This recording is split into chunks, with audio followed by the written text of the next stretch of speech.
আসসালামু আলাইকুম। আশা করছি সবাই আপনারা ভালো আছেন। আজকে আমরা একটা জিনিস দেখাবো আপনাদের। সেটা হলো আমরা যেই রোগী দেখার জন্য ইনস্ট্রুমেন্টগুলো ব্যবহার করি, অনেকে হয়তো ভাবেন যে একই যন্ত্রপাতি আমরা সবার ক্ষেত্রে ব্যবহার করি। আসলে সেরকম না। আজকে আমরা সেটাই আপনাদের দেখাচ্ছি। দেখি সাইফুল, ওইগুলো সব নিয়ে আসো তো, একটু দেখাই। হ্যাঁ, হুম, ঠিক আছে। ওইটা নিচে রাখো। এগুলো হলো অন টাইম গ্লাস আমাদের। অর্থাৎ এই গ্লাসগুলো আমাদের রোগীদের ক্ষেত্রে ব্যবহার করা হয়েছে, আমরা এগুলা ফেলে দিই। আর এখানে আমাদের যে ব্যবহৃত সেটগুলো আছে সেই সেটগুলো আমরা এখানে রাখছি। অর্থাৎ আমাদের যেই সেটগুলো আমাদের ব্যবহার করা হয়ে থাকে সেই সেটগুলো আমরা এক জায়গায় রেখে দিই প্রতিদিনের। আজকে দেখি এই জায়গায় কয়টা আছে ভাইয়া, বলো তো। জোরে জোরে। পাঁচ। পাঁচ। আচ্ছা। এখানে আছে 5, 10। 10।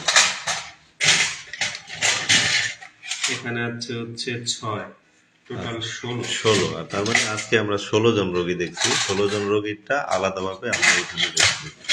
অর্থাৎ জিনিসগুলো দেখতে একই রকম হওয়াতে মনে হতে পারে যে আমরা একই জিনিস বারবার ব্যবহার করি, আসলে তা না। আমাদের কিন্তু আরো রয়েছে। দেখি ওই ওই আরো আছে না আমাদের। হ্যাঁ, আমাদের কিন্তু অব্যবহৃত আরো অনেকগুলো রয়েছে। অর্থাৎ এইগুলো আমাদের ব্যবহার করা হয়নি।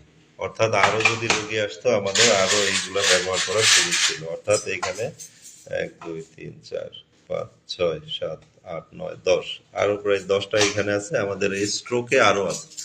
অর্থাৎ আমাদের আরো বেশ কিছু যন্ত্রপাতি আমাদের এখনো স্টোর করা আছে। অর্থাৎ প্রয়োজন হইলে আমরা প্রায় 40-50 জন রোগী আমরা প্রতিদিন দেখতে পারি। অর্থাৎ আমাদের 50-এর অধিক পরিমাণ সেট রয়েছে, যেই সেটগুলো দিয়ে আমরা রোগী দেখে থাকি। তো আমাদের এই দেখেন দাঁত ফেলানোর যে যন্ত্রপাতিগুলো আছে আমাদের, দাঁত ফেলানোর, এই দাঁত ফেলানোর যন্ত্রপাতিও কিন্তু আমাদের অনেকগুলো, অর্থাৎ অনেকগুলো সেট আমাদের এক জায়গায় রয়েছে। অনেকগুলো সেট আমাদের এক জায়গায় রয়েছে। অর্থাৎ আমরা একে একই রকম ইলিভেটর বলি, বা দাঁত ফেলানোর ইলিভেটর বা ফোরসেপ।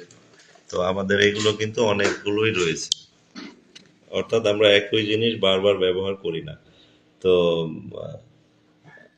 আপনারা হয়তো অনেক সময়